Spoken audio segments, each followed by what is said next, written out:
आपके दोनों हाथ को लेकर के ये उड़ जाएगा, यानी ये आपके बॉडी से अलग कर देगा। 200 साल के बाद आपको 1 कूलम चार्ज मिलेगा। अब लोग चार्ज के साथ हमेशा micro, nano, pico, femto. Hello बच्चों, आप 12th क्लास के एग्जाम की तैयारी में लगे हो और आपको जस्ट फरवरी में आपका 12th का एग्जाम है, तो आप रिवीजन कर रहे हो। आपको लॉन्ग नोट्स पढ़ने का आपको वक्त नहीं होगा, समय नहीं होगा, तो आप हमारे इन वीडियोस को आप शुरू से लेकर आखिर तक जरूर देखें। मैंने एक एक टॉपिक को कंप्लीट कर दिया है एक एक शॉर्ट में। तो आज का जो ये हमारा टॉपिक है इलेक्ट्रिक चार्ज पे है, एक शॉर्ट में, यानी इलेक्ट्रिक चार्ज से रिलेटेड क्वेश्चन क्या क्या पूछे जा सकते हैं, आपको आंसर कैसे करना है, इस पर न्यूमेरिकल्स कैसे बेस हो सकता है, इलेक्ट्रिक चार्ज की प्रॉपर्टीज क्या है, ये सारी बातें आपको एक शॉर्ट में आपको दिया जाएगा। आप शुरू से लेकर आखिर तक देख लो, इसको बहुत आपको काम आएगा। तो सबसे पहले हम लोग बात करते हैं इलेक्ट्रिक चार्ज। जब बात होती है तो सबसे पहले इसका डेफिनेशन आपको दे देना है बच्चों। इसका डेफिनेशन क्या है, तो सबसे पहले इसका डेफिनेशन दे देना है। तो बोलना electric charge is intrinsic property of fundamental particles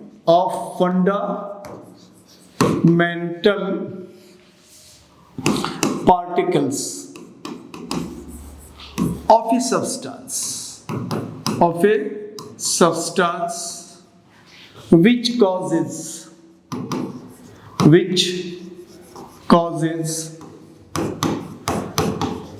electric force between the substances। तो ये उसका डेफिनेशन हो गया। ये फंडामेंटल पार्टिकल का मतलब होता है किसी भी सब्सटेंस के अंदर फंडामेंटल पार्टिकल होता ही है, और फंडामेंटल पार्टिकल में हमारा आता है इलेक्ट्रॉन, प्रोटॉन और न्यूट्रॉन। न्यूट्रॉन न्यूट्रल चार्ज होता है, उसमें कोई चार्ज होता है नहीं, न्यूट्रल है, इलेक्ट्रिकली न्यूट्रल है, और प्रोटॉन पे पॉजिटिव चार्ज, इलेक्ट्रॉन पे नेगेटिव चार्ज। तो ये हमारा फंडामेंटल पार्टिकल का चार्ज जो है हर सब्सटेंस में होता है, और इसी चार्ज के कारण किसी भी दो सब्सटेंस के बीच में इलेक्ट्रिक फोर्स का कारण बनता है। तो ये उसका डेफिनेशन हो गया। अब ये डेफिनेशन लिखने के बाद आपको बच्चों यहाँ पे इलेक्ट्रॉन और प्रोटॉन के चार्ज के बारे में बता देना पड़ेगा। तो यहाँ बोल देना पड़ेगा कि यहाँ चार्ज ऑन 1 इलेक्ट्रॉन, एक इलेक्ट्रॉन पे जो चार्ज होता है वो चार्ज होता है 1.6 10⁻⁻19 कूलम, और चूंकि नेगेटिव नेचर का होता है, उसी तरह से चार्ज ऑन 1 प्रोटॉन, एक प्रोटॉन के ऊपर जो चार्ज होता है वो होता है 1.6 10⁻⁻19 कूलम, और ये पॉजिटिव नेचर का होता है।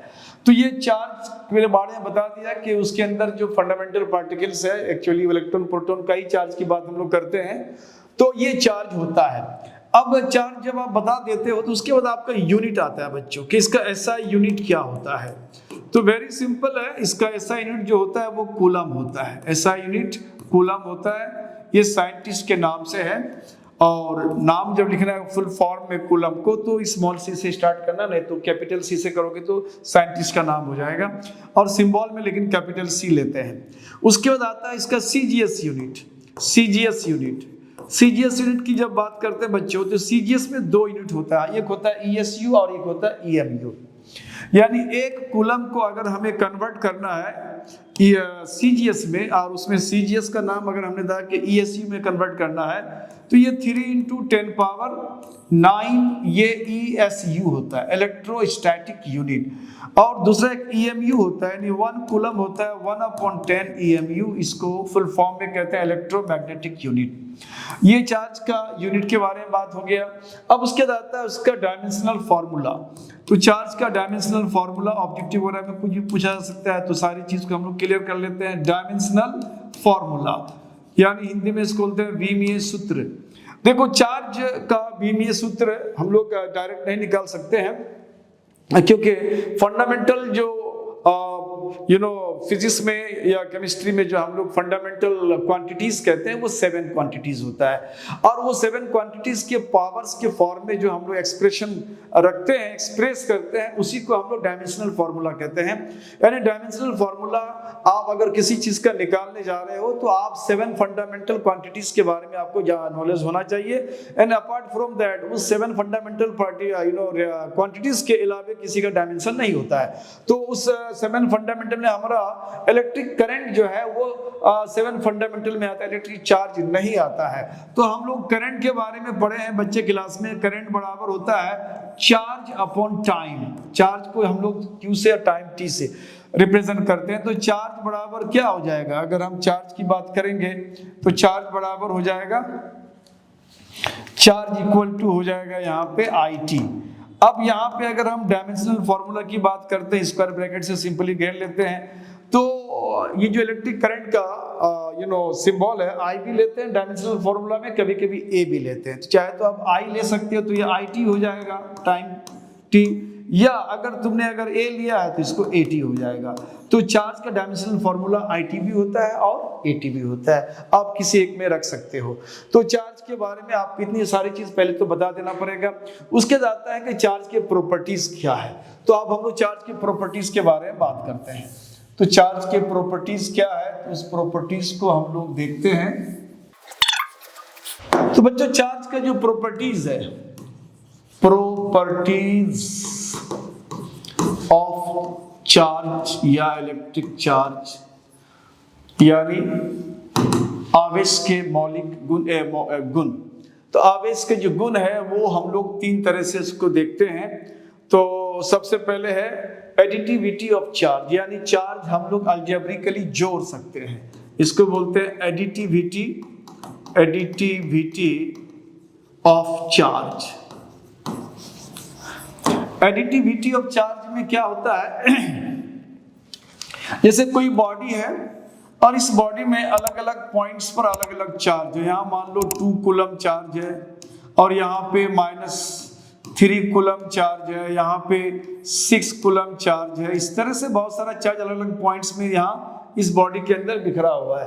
तो एडिटिविटी ऑफ चार्ज कहता है कि इस बॉडी में जो टोटल चार्ज होगा, टोटल चार्ज जो होगा वो अलजेब्रिक सम होगा।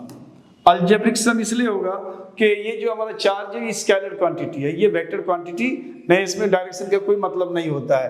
तो ये स्केलर क्वांटिटी होता है, तो स्केलर क्वांटिटी को अलजेब्रिकली हम लोग जोड़ेंगे तो ये +2 कूलम चार्ज है, उसके बाद -3 कूलम चार्ज है, फिर +6 कूलम चार्ज। ये सारे चार्जेस को हम लोग ऐड करते हैं।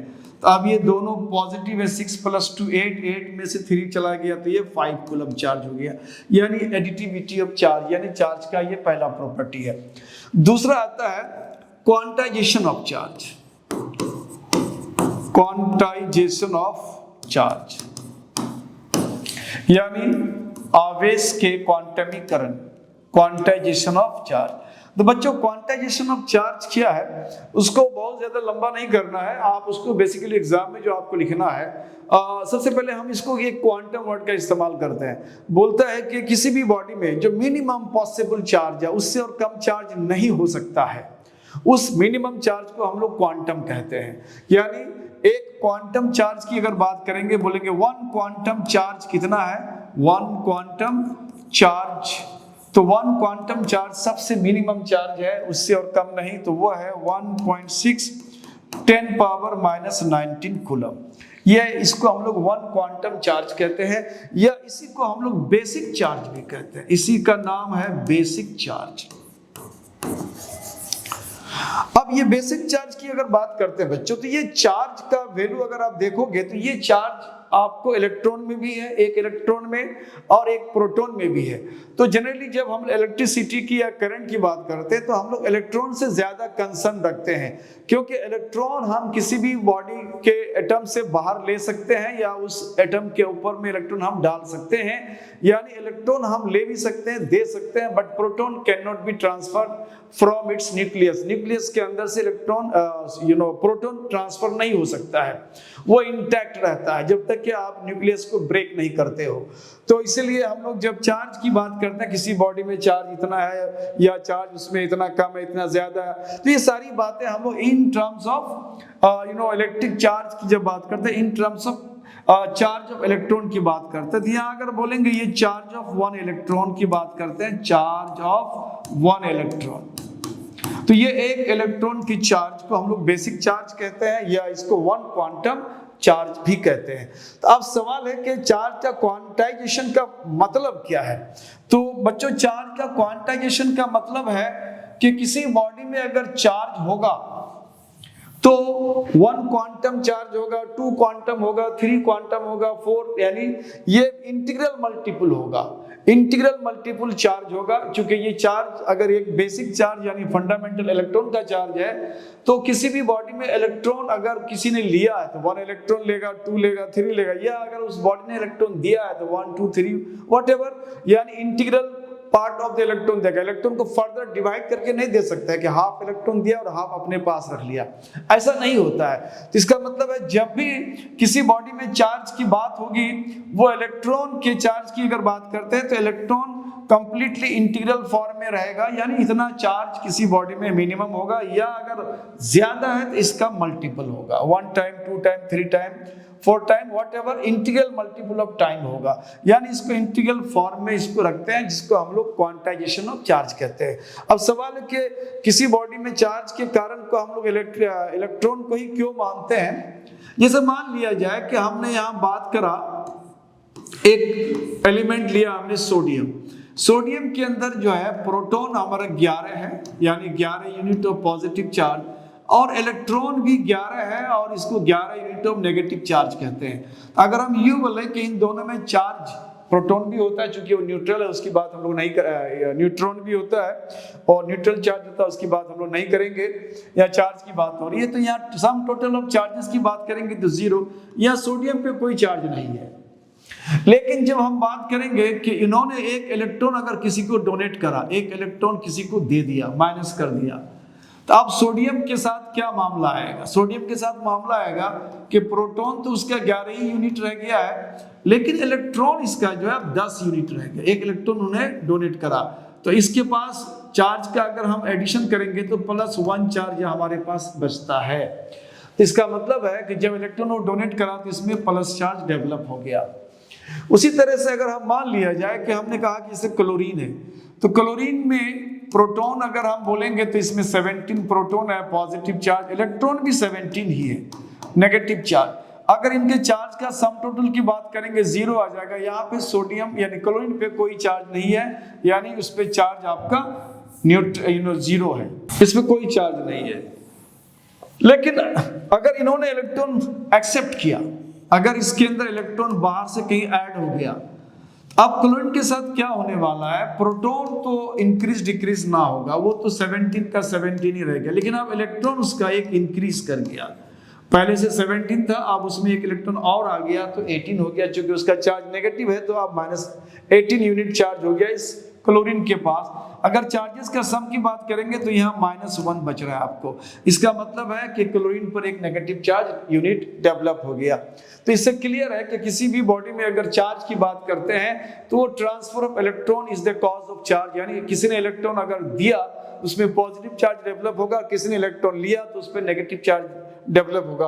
और इलेक्ट्रॉन लेना और देना जो है वो इंटीग्रल होता है, इसलिए एक इलेक्ट्रॉन का चार्ज कम से कम किसी पर डेवलप होगा पॉजिटिव में, या एक इलेक्ट्रॉन का चार्ज डेवलप होगा लगभग नेगेटिव में, उससे कम चार्ज डेवलप नहीं होगा। और ये चूंकि इसका मल्टीपल चार्ज होगा, इसीलिए किसी भी बॉडी में जब चार्ज की बात करते हैं तो बोलते हैं Ne। यहाँ E क्या है, ये क्वांटम चार्ज है या बेसिक चार्ज है 1.6 × 10⁻⁹ कूलम। अब कितने इलेक्ट्रॉन या कितना इलेक्ट्रॉन उन्होंने लिया या दिया, उसके हिसाब से नंबर ऑफ इलेक्ट्रॉन से इसको मल्टीप्लाई कर देंगे तो हमको टोटल चार्ज उस बॉडी का मिल जाएगा। तो इसको हम लोग क्वांटाइजेशन ऑफ चार्ज कहते हैं। तो ये हो गया आपका क्वांटाइजेशन ऑफ चार्ज। अब आता है आपको conservation of charge. Conservation of charge, तो conservation of charge next property है कंजर्वेशन ऑफ चार्ज। आवेश का संरक्षण। यानी आवेश कहता है कि किसी भी बॉडी में आप ना ही तो अपने से उसके अंदर आप चार्ज डेवलप कर सकते हो, या अगर चार्ज उस बॉडी के अंदर है ना इसको आप डिस्ट्रॉय कर सकते हो। इसको हम लोग कंजर्वेशन प्रिंसिपल कहते हैं। Charge neither can be created NOR can be destroyed, यानी चार्ज आप उत्पन्न भी नहीं कर सकते हो, उसका विनाश भी नहीं कर सकते हो। जैसे हमने एक एग्जांपल लेने की कोशिश करा, यहाँ पे हम लोग देख लेते हैं। यहाँ पे तो क्या है, यहाँ पे मान लिया जाए जैसे कि हम एक एग्जांपल सोडियम क्लोराइड जो खाने वाला नमक होता है, सोडियम क्लोराइड की बात करते हैं। तो अभी इस पर कोई चार्ज नहीं है। अगर इसमें बोलेंगे कि इसमें चार्ज कितना है, तो बोलेंगे इस कंपाउंड में या इस मॉलिक्यूल में चार्ज नहीं है, यानी जीरो है। अब हमने क्या करा, इस सोडियम क्लोराइड को हमने पानी में घोल दिया, पोलर सॉल्वेंट में घोल दिया। जो ये पानी पे आप इसको घोल दोगे तो अब यहाँ पे सोडियम पे प्लस और क्लोरीन पे माइनस चार्ज इस तरह से डेवलप होगा और वो सेपरेट हो जाएगा। अभी मैंने बताया कि सोडियम अगर इलेक्ट्रॉन लूज करता है तो इसमें 1 यूनिट पॉजिटिव चार्ज है, और अगर ये गेन करता है क्लोरीन तो उसमें 1 यूनिट नेगेटिव चार्ज डेवलप होता है।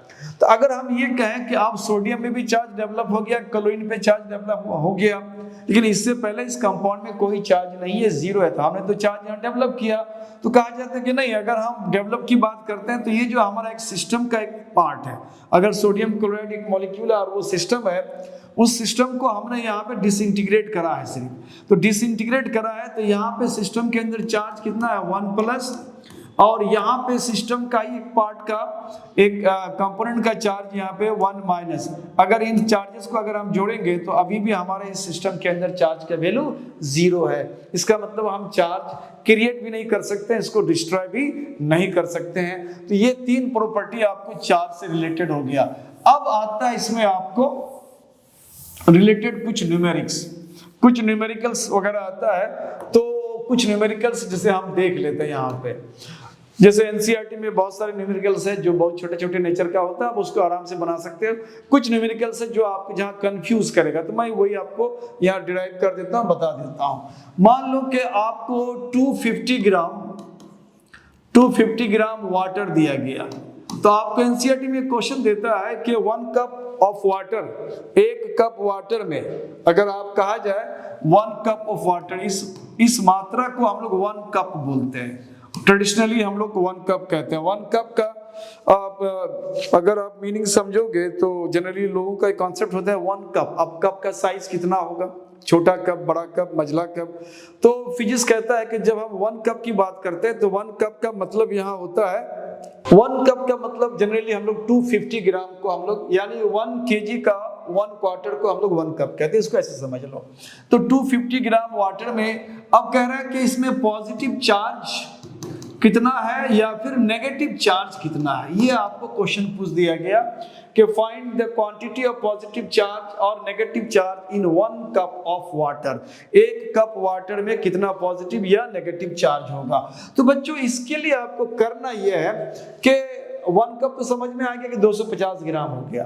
तो अब हमें वाटर की बात करना है, तो वाटर का एक मॉलिक्यूल हम देखते हैं। वाटर का मॉलिक्यूल है H2O। थोड़ा सा यहाँ पे केमिस्ट्री का मोल कंसेप्ट का नॉलेज होना पड़ेगा। अगर आप हमारे मोल कंसेप्ट का क्लास को आपने देखा होगा तो वहाँ आपको मोल कंसेप्ट बिल्कुल क्लियर हो जाएगा, तो वहाँ से आप मोल कंसेप्ट को क्लियर कर सकते हो। तो फिर भी मैं यहाँ कोशिश करूंगा कि आप जो नहीं जानते मोल कंसेप्ट या कंफ्यूज कर रहे हो तो यहाँ आपको क्लियर हो जाएगा। जैसे यहाँ पे अगर हम बात करते हैं हाइड्रोजन का यहाँ पे एटॉमिक मास, जिसको हम लोग परमाणु द्रव्यमान कहते हैं, 1 होता है, और ये 2 हाइड्रोजन है तो ये 2 से मल्टीप्लाई हो गया। ऑक्सीजन की अगर बात करें तो उसके एटॉमिक मास जो होता है वो 16 होता है। तो 16 और यहाँ 2 1 2 प्लस 16 ये 18 हो गया। अब यहाँ अभी कोई यूनिट नहीं दिया हमने। अगर यहाँ पे 18 के साथ अगर हम U लगा दें, अगर हम इस 18 वैल्यू के साथ U लगा दें तो वाटर के एक मॉलिक्यूल का ये मास हो जाएगा। तो इसको लिखेंगे हम लोग mass of 1 molecule of water, यानी H2O केमिस्ट्री के हिसाब से एक मॉलिक्यूल ऑफ वाटर का अगर हम उसके एटॉमिक मास में U लगा दें इंडिविजुअल एटम के एटॉमिक मास को ऐड कर दिया तो ये मॉलिक्यूलर मास हो गया। अब मॉलिक्यूलर मास में अगर आप U लगा दो यूनिट तो ये एक मॉलिक्यूल का मास हो जाएगा। अब फिर बोलोगे कि U क्या है, तो ये U का जो वैल्यू होता है ना बच्चों, 1U को हम लोग आज के डेट में U बोलते हैं, लेकिन पहले उसको AMU बोला जाता था, एटॉमिक मास यूनिट। तो 1 एटॉमिक मास यूनिट या 1 यूनिफाइड यूनिट ये होता है 1.66 इंटू 10 पावर -24 ग्राम। अब इसको ग्राम में कन्वर्ट कर दिया, यानी वाटर का एक मॉलिक्यूल का अगर मास कहोगे तो इतना हो जाएगा। लेकिन अगर आपने इस 18 यानी मॉलिक्यूलर मास जो निकला उसमें अगर आपने ग्राम लगा दिया, अगर इसमें U के बजाय आपने ग्राम लगा दिया, तो अब ये मास ऑफ 1 मोल मॉलिक्यूल हो जाएगा। 1 मोल मॉलिक्यूल होगा, एक मॉलिक्यूल नहीं होगा, 1 मोल मॉलिक्यूल ऑफ वाटर। वाटर के 1 मोल मॉलिक्यूल का ये मास हो जाएगा 18 ग्राम। और 1 मोल का मतलब समझ में आ रहा है, 1 मोल कहते हैं हम लोग कितने संख्या को, 6.022 इंटू 10 पावर 23 मॉलिक्यूल्स। 1 मोल मॉलिक्यूल्स का मतलब होता है इतने मॉलिक्यूल्स। इतने मॉलिक्यूल्स का मास हो गया 18 ग्राम।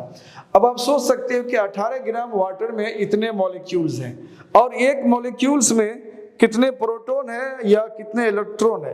क्योंकि प्रोटॉन और इलेक्ट्रॉन की संख्या बराबर होगा, तो हम लोग यहाँ देख लेते हैं कि कितना प्रोटॉन हो सकता है या कितना इलेक्ट्रॉन हो सकता है। एक मॉलिक्यूल में कितना प्रोटॉन हो जाएगा, थोड़ा सा मैं इसको कंसेप्चुअली चाहता हूँ कि क्लियर कर दूं सारा चीज। 1 मॉलिक्यूल ऑफ H2, तो हाइड्रोजन में इलेक्ट्रॉन 1 होता है, 2 हाइड्रोजन है तो 2 इलेक्ट्रॉन हो गया, प्लस ऑक्सीजन में यहाँ पे इलेक्ट्रॉन यहाँ पे 8 है, तो 8 इलेक्ट्रॉन है, तो इसका मतलब यहाँ दोनों मिला के कितना हो गया 10। यानी 1 मॉलिक्यूल में 10 यूनिट ऑफ इलेक्ट्रॉन है। यानी कितने इलेक्ट्रॉन है, 10 इलेक्ट्रॉन है और 10 प्रोटॉन भी है, यानी 10 इलेक्ट्रॉन भी कह सकते हैं या 10 प्रोटॉन भी कह सकते हैं। एक मॉलिक्यूल में 10 इलेक्ट्रॉन या 10 प्रोटॉन्स हैं, इतने प्रोटॉन्स या इतने इलेक्ट्रॉन्स हैं, ठीक है। तो अब एक मॉलिक्यूल में इतना है और इतने मॉलिक्यूल में कितना हो जाएगा, इतने मॉलिक्यूल में कितना ठो हो जाएगा। एक मॉलिक्यूल में आपको 10 इलेक्ट्रॉन है, देयरफॉर कितने मॉलिक्यूल है हमारा, 6.022 10 पावर 23 मॉलिक्यूल्स हैं। इतने मॉलिक्यूल्स हैं, मॉलिक्यूल्स ऑफ वाटर है, H2O है, तो इसमें कितना हो जाएगा, एक में है 10, इतने में 10 से मल्टीप्लाई कर दो, 6.022 एंड 10 पावर 23 इंटू 10, इतने इलेक्ट्रॉन्स हो जाएंगे या फिर इतने प्रोटॉन्स हो जाएंगे। इतने इलेक्ट्रॉन या इतने प्रोटॉन होते हैं। तो ये हुआ आपको कितने में, 18 ग्राम में। ये जो वैल्यू है ये 18 ग्राम ऑफ वाटर। अगर हम इसको ऐसे कहें कि सारा वैल्यू जो हो रहा है हमारा कितने में हो रहा है, 18 ग्राम में ये सारी बातें आ रही है। तो अब इसको चूंकि यहाँ प्रोटॉन्स और इलेक्ट्रॉन्स की नंबर की बात हमने करा, तो अब एक प्रोटॉन में कितना चार्ज होता है या एक इलेक्ट्रॉन में कितना चार्ज होता है, 1.6। अगर हम यूं कहें कि ये 6.022 10 पावर 23 इंटू 10 और ये 10 इलेक्ट्रॉन है और इलेक्ट्रॉन में चार्ज कितना हो जाता है 1.6 10 पावर -19। अब ये इतना कूलम हो गया। अगर हम कहें कि 18 ग्राम जल में कितना चार्ज है, तो इतना चार्ज है। तो 18 ग्राम जल में इतना है, आपको 250 ग्राम में निकालना है। तो आप इसको लिखेंगे since in 18 gram of water, तो चार्ज कितना हो गया आपको, चार्ज हो गया 6.022 10 power 23 into 10 into 1.6 10 power -19 coulomb charge है। इसलिए 1 ग्राम ऑफ वाटर में कितना चार्ज हो जाएगा, तो लिखेंगे 6.022 10 23 10 1.6 10 पावर -19 अपॉन 18। देयरफॉर कितने में चाहिए हमको? 250 ग्राम में चाहिए। 250 ग्राम का मतलब है इस वैल्यू को हम लोग क्या करेंगे, फर्दर 250 से मल्टीप्लाई कर देंगे। थोड़ा यहाँ कैलकुलेशन आप आसान कर सकते हो यहाँ पे, जैसे 10 का पावर को एक साथ कर लो, ये 6.022 और इसके बाद है 1.6। अब यहाँ 10 के पावर एक साथ कर लेते हैं। यहाँ पे 10 का पावर यहाँ कितना है?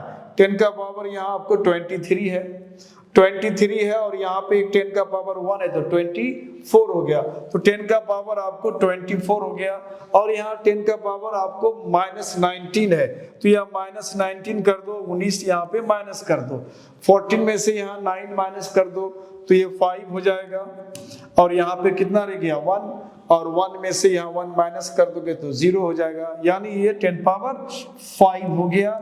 अब ये अपॉन कितना है 18, और हमें कितना का निकालना है 250 ग्राम का, तो 250 से यहाँ मल्टीप्लाई कर देंगे तो इतना कूलम चार्ज आपको 1 कप ऑफ वाटर में मिलेगा। तो बच्चों ये एनसीईआरटी का पूछा गया क्वेश्चन है, आपको पूछा जा सकता है, तो बेसिकली ये मोल कंसेप्ट पे बेस्ड है। नेक्स्ट क्वेश्चन है बच्चों, कोई एक बॉडी है, अ बॉडी गिव्स